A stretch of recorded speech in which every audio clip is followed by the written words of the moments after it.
ಬೆಳಗಾವಿ ರಾಜಕಾರಣ ಅಂತ ನೋಡಿದಾಗ ಅಥಣಿ ವಿಧಾನಸಭಾ ಕ್ಷೇತ್ರ ಬೆಳಗಾವಿಗೆ ಸೇರೋದರಿಂದ ನಾನು ಕೇಳ್ತಿರೋದು ಸಹಜವಾಗಿ ಯಾವುದೇ ಸಂಘಟನೆ ವಿಚಾರ ಆಗಿರ್ಬೋದು, ಯಾವುದೇ ಸರ್ಕಾರದ ನಿರ್ಧಾರಗಳು ಅಂತ ಬಂದಾಗ ಸತೀಶ್ ಜಾರಕಿಹೊಳಿ ಅವರ ಅಭಿಪ್ರಾಯ ತಗೊತಾರೆ. ಅದೇ ರೀತಿ ಲಕ್ಷ್ಮೀ ಹೆಬ್ಬಾಳ್ಕರ್ ಅವರ ಅಭಿಪ್ರಾಯವೂ ಕೂಡ ತಗೊಳ್ಬೋದು.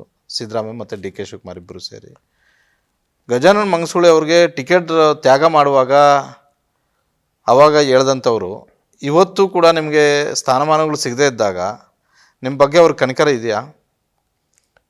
ಸರ್, ಕೆಲವೊಂದು ವಿಷಯ ನಾವು ಬಹಿರಂಗವಾಗಿ ಹೇಳ್ಕೊಳ್ಳಿಕ್ಕೆ ಆಗೋದಿಲ್ಲ. ನನಗೆ 2023 ಚುನಾವಣೆಯಲ್ಲಿ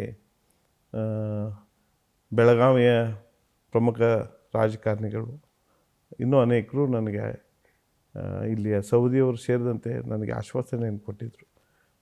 ನಿಮಗೆ ಚುನಾವಣೆ ಮುಗಿದ ಮೇಲೆ ಕ್ಯಾಬಿನೆಟ್ ದರ್ಜೆ ನಿಗಮ ಮಂಡಳಿ ಅಧ್ಯಕ್ಷ ಸ್ಥಾನ ಕೊಡಿಸ್ತೀನಿ ಅಂತ ಸೌದಿಯವರು ಹೇಳಿದರು. ನನಗೆ ಚುನಾವಣೆ ಟಿಕೆಟ್ ಸಿಕ್ಕ ಮೇಲೆ ನಮ್ಮ ಮನೆಗೇನು ಬಂದಿದ್ರಲ್ಲ, ಬಂದಾಗ ನನಗೆ ಹೇಳಿದ್ದು ಅದೇ, ಕ್ಯಾಬಿನೆಟ್ ದರ್ಜೆ ನಿಗಮ ಮಂಡಳಿ ಅಧ್ಯಕ್ಷ ಸ್ಥಾನ ನಿಂಗೆ ಕೊಡಿಸ್ತೀನಿ ಅಂತ.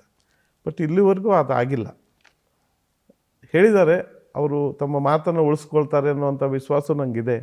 ಅದೇ ಒಂದು ನಿರೀಕ್ಷೆಯಲ್ಲಿ ನಾನು ಇದ್ದೀನಿ ಸರ್.